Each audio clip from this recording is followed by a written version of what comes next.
ഇരുധ്രുവം. രചന ആത്തൂസ് മഹാദേവ്. അവതരണം സാലിം കരുളായി. അർജുനും മാളുവും താഴേക്ക് വരുമ്പോൾ മാധവനും ശ്രീധരനും കാര്യമായ ചർച്ചയിലാണ്. എന്നാൽ മാളുവിൻ്റെ തോളിൽ കൈയിട്ട് അവളിലേക്ക് മുഖമടുപ്പിച്ച് എന്തോ ചിരിയോടെ പറഞ്ഞു വരുന്ന അർജുനെ കണ്ട് മാധവൻ്റെ കണ്ണുകളൊന്ന് ചുരുങ്ങി.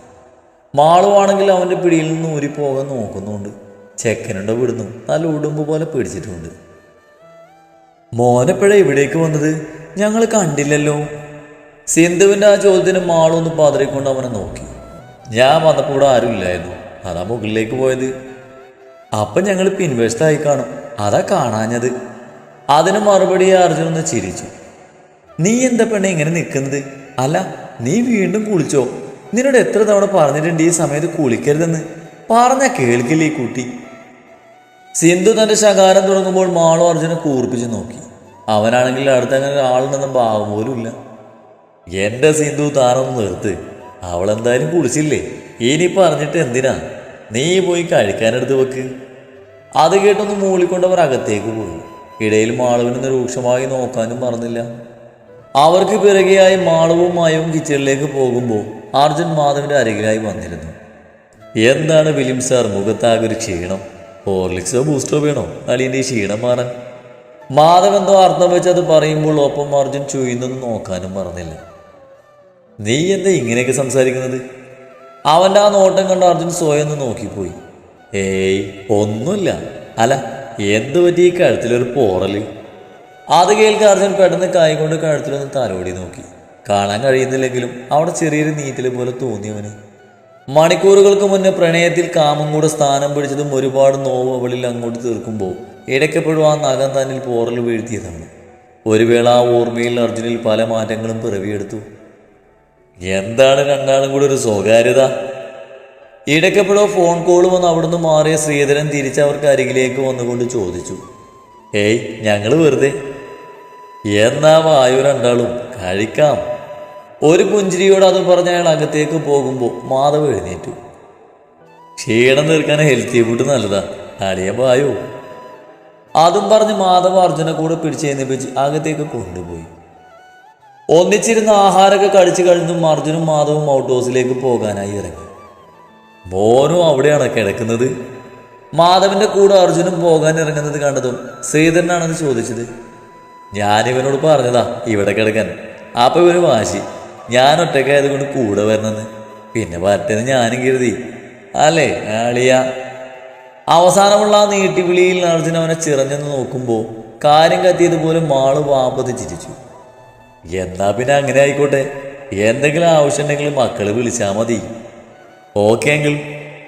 മാധവ് ശ്രീധരനോടതും പറഞ്ഞുകൊണ്ട് അർജുൻ്റെ തോളിൽ കൈയിട്ട് അവനെയും കൊണ്ട് ഔട്ട് ഹൗസിലേക്ക് കടക്കുമ്പോൾ ബാക്കിയുള്ളവർ അകത്തേക്കും കയറി. ഔട്ട് ഹൗസിലെ ഗേറ്റ് കടക്കുന്നതിന് മുമ്പേയായി അർജുനൊന്ന് തിരിഞ്ഞു നോക്കുമ്പോൾ കണ്ടു വാതിൽപ്പടിയിൽ നിൽക്കുന്ന മാളുവിനെ. അച്ഛനോടും അമ്മയോടും ഗുഡ് നൈറ്റ് പറഞ്ഞ് മാളു റൂമിലേക്ക് വരുമ്പോൾ എന്തെന്നില്ലാത്ത ശൂന്യത പോലെ തോന്നി അവൾക്ക്. ഡോറടച്ച് അകത്തേക്ക് കയറിയവൾ മെല്ലെ ബെഡിലായിരുന്നു. നന്നേ ചുളിവുകൾ വീണ ബെഡ്ഷീറ്റും മണിക്കൂറുകൾക്ക് മുന്നേ തങ്ങൾ പരസ്പരം നഗ്നത മറക്കാനെന്നോണം ചുരുണ്ടു കൂടിയ പുതപ്പും കാണുകെ അവളുടെ ചുണ്ടുകളിലൊരു മന്ദസ്മിതം തൂക്കി. അതോടൊപ്പം എന്തൊക്കെയോ ഓർത്ത് ആ കവിളുകൾ ഒന്നുകൂടെ ചുവന്നു. ഒരു നിമിഷം അർജുനൊന്ന് കാണാനും ആ മാറിൽ അണയാനും തോന്നി അവൾക്ക്. എന്നാൽ നിരാശയോടെ ആ മുഖമൊന്ന് വാടിയ നിമിഷം തന്നെ ബെഡിൽ കിടന്ന് അവളുടെ ഫോൺ റിങ് ചെയ്തു. സ്ക്രീനിൽ തെളിഞ്ഞ അർജുൻ എന്ന പേര് കണ്ട് അവളുടെ മുഖം 10 മടങ്ങ് പെടുന്നു. ഹലോ അർജുൻ. അവൾ വേഗം കോളെടുത്ത് കാതോട് ചേർത്ത് വിളിച്ചു. മാളവിക, ബാക്ക് വഴി ചെയറിലേക്ക് വാ. അത്രയും പറഞ്ഞുകൊണ്ട് അവൾ കോള് കട്ടാക്കുമ്പോൾ മാള് കണ്ണും മിഴിച്ചിരുന്നു. ശേഷം വേഗത്തിൽ ഡോറ് തുറന്ന് പുറത്തേക്ക് കൂടി. ബാക്ക് ഡോർ തുറന്ന് സ്റ്റെയർ പകുതി ഇറങ്ങിയപ്പോൾ തന്നെ കണ്ടു അവസാന പടിയിൽ നിന്ന് ചുമലിൽ ചാരി നിൽക്കുന്ന അർജുനെ. അവൾ വേഗത്തിൽ പടികൾ ഓടിയിറങ്ങി അവൻ്റെ അടുത്തേക്ക് വന്ന് അവനെ മുറുകെ പുണർന്നു. യാതൊരു ഞെട്ടലുമില്ലാതെ അവൻ അവളെ തന്നിലേക്ക് ചേർത്ത് പിടിച്ചു. Creeper, I really miss you Arjun. അവനെ വിളിക്കാതായിരുന്നു അവളുടെ മറുപടി. ഒരു വേള അർജുൻ്റെ ചുണ്ടിലെ പുഞ്ചിരിക്ക് ആഴം കൂടി. അവൻ അവളെയും ചേർത്ത് പിടിച്ച് നിന്ന നിമിഷങ്ങളോളം.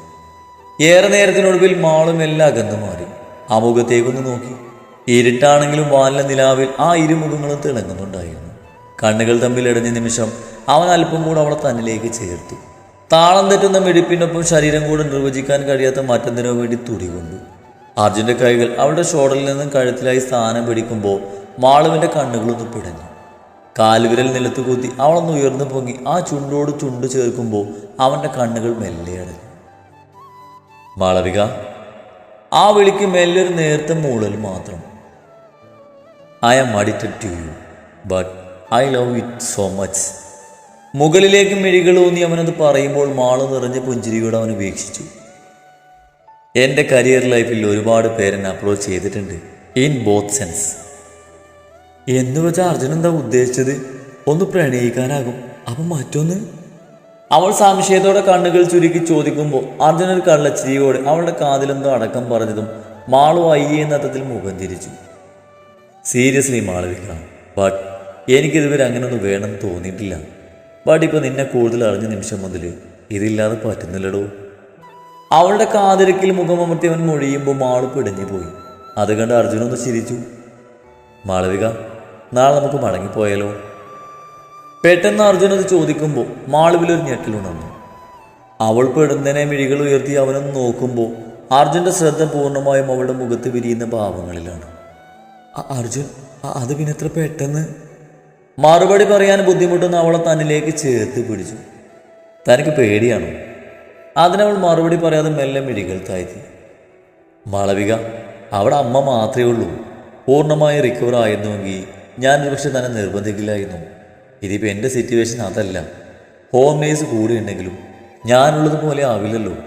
അത് മാത്രമല്ല, ശത്രുപക്ഷം ഇന്ന് സൈലൻ്റ് ആണെങ്കിലും എന്നിൽ നിന്നും ഒരു അശ്രദ്ധ വരാൻ പാടില്ല. അമ്മയെ മാത്രമല്ല, നിന്നെയും മൈവിനെയും സേവ് ചെയ്യണെനിക്ക്. മാധവനോടുള്ള ദേഷ്യം എന്തായാലും മൈവിനെ നേർക്ക് നീളും. സോ അവൾ കെയർഫുൾ ആയിരിക്കണം. നീ ഇവിടെ നിന്നാൽ എനിക്കൊരു സമാധാനം ഉണ്ടാവില്ലടോ. സോ പ്ലീസ് താൻ വരണം. അപേക്ഷയുടെ സ്വരമായിരുന്നു അവന്. അതുകൊണ്ട് തന്നെ ഇനിയും ഒഴിഞ്ഞു മാറാൻ അവളെ കൊണ്ട് കഴിവില്ലായിരുന്നു.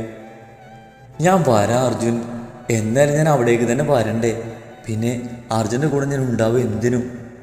അതെനിക്കറിയില്ല എൻ്റെ പുലിക്കുട്ടി. അർജുൻ അവളുടെ മൂക്കിൻ തുമ്പിൽ ഒന്ന് കടിച്ചുകൊണ്ട് പറയുമ്പോൾ മാളു ചിരിയോട് അവനെ പുണർന്ന് കിടന്നു. രാവിലെ തന്നെ അർജുനും മാളുവും മാധവും പോകാനായി ഇറങ്ങി. മാളുവിന് അവരുടെ കൂടെ വരാൻ ശ്രീധരനും സിന്ധുവും അധികം താല്പര്യമില്ലെങ്കിലും മാളു തന്നെയാണ് അവർ പറഞ്ഞ് സമ്മതിപ്പിച്ചത്. ഒടുവിൽ അവർ തിരികെ യാത്ര തിരിച്ചു. ഏകദേശം 4-5 മണിക്കൂറുകൾക്ക് ഒടുവിൽ അർജുൻ്റെ വീട്ടിലെത്തുമ്പോൾ പുറത്തൊരു കാറ് കിടപ്പുണ്ടായിരുന്നു.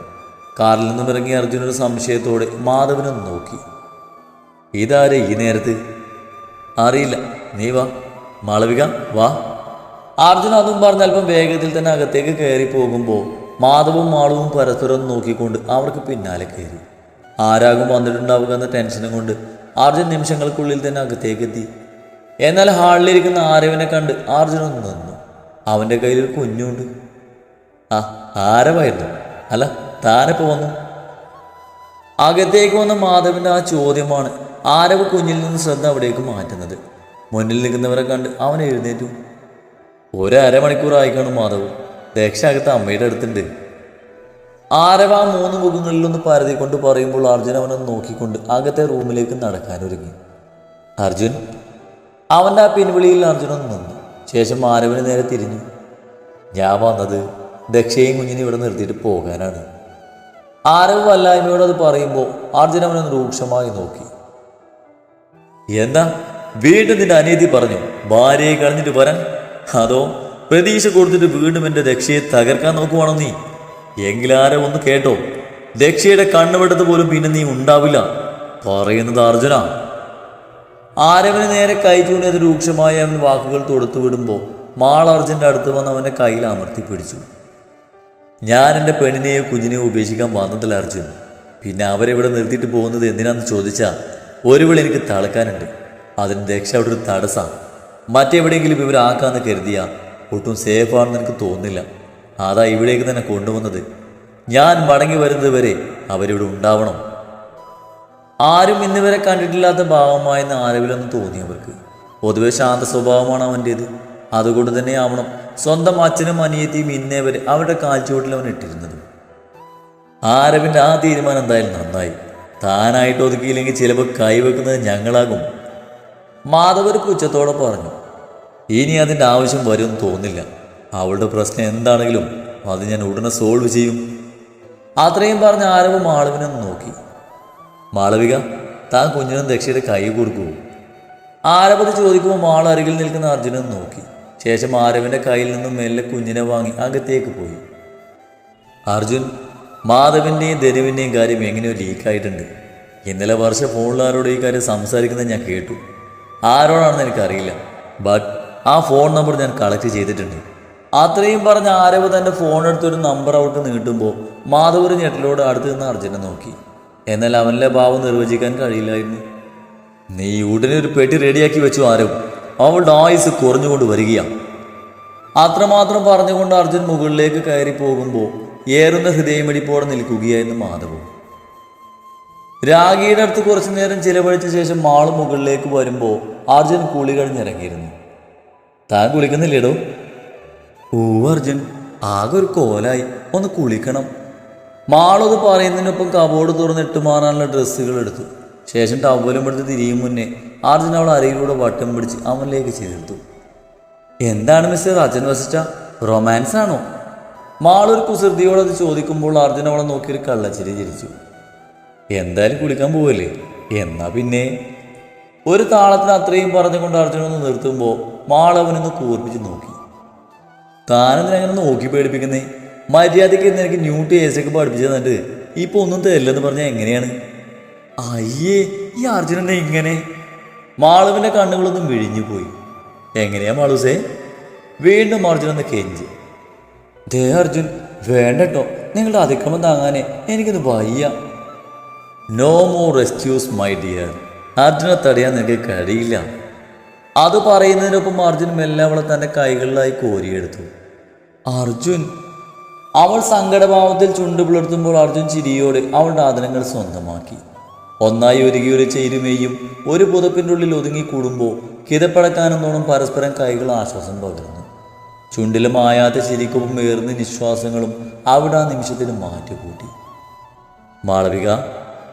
തന്നോട് ചേർന്ന് കിടക്കുന്ന തൻ്റെ പെണ്ണിനെ മെല്ലെ ഒന്ന് പുണർന്നുകൊണ്ട് അർജുൻ വിളിക്കുമ്പോൾ മാള അവനായൊന്ന് മൂളി. ഇനിയുള്ള കുറച്ച് ദിനങ്ങൾ നമുക്ക് നിർണായകമാണ്. ശത്രുക്കൾക്ക് മുന്നിൽ ഇനിയും അടിയേറ് പറയാൻ ഈ അർജുൻ ഒരുക്കമല്ല. പലതും അവസാനിപ്പിക്കാനുള്ള നാളുകളാണിന്ന്. എന്നെ തകർക്കാൻ നടക്കുന്നവരുടെയൊക്കെ സർവനാശം കാണാൻ എനിക്ക് അടിപേരടക്കം പിഴുതെടുക്കും ഞാൻ. ഇന്നുവരെ കണ്ടിട്ടില്ലാത്ത ഒരുതരം വന്യമായ ഭാവത്തിൽ അവനത് പറയുമ്പോൾ മാള് പകപ്പോടെ അവനെ മിഴികൾ ഉയർത്തി നോക്കി. മുഖം പോലെ ആ കണ്ണുകളിലും ചുവപ്പ് പടർന്നിരുന്നു. നമ്മളെ തമ്മിൽ തെറ്റിക്കാൻ ഇനിയും പല വഴികളും തിരഞ്ഞെടുക്കും. അതിലൊന്നിലും ഫോക്കസ് ചെയ്യരുത് നീ. ഇല്ല അർജുൻ, ഒരിക്കൽ ചെയ്ത് തെറ്റ് എന്തായാലും ഇനി മാളവിക ആവർത്തിക്കില്ല. എന്തിനും അർജുൻ്റെ ഒപ്പം ഈ ഞാനും ഉണ്ടാവും, മരണപരൊരു നിഴൽ പോലെ. വാഗ്ദാനം പോലെ അവളുടെ വാക്കുകൾക്ക് മറുപടിയായി അവൻ അവളുടെ നെറുകയിലൊന്ന് നുകർന്നു. നീ എന്തൊക്കെ നീ കാട്ടിക്കൂട്ടിയാലും അവൻ്റെ തകർച്ച കാണാൻ നിനക്ക് കഴിയില്ല ശ്രേഷ്ഠവും. കാരണേ അവൻ എൻ്റെ മകനാ, എൻ്റെ രക്തം അവനിൽ ഓടുന്നത്.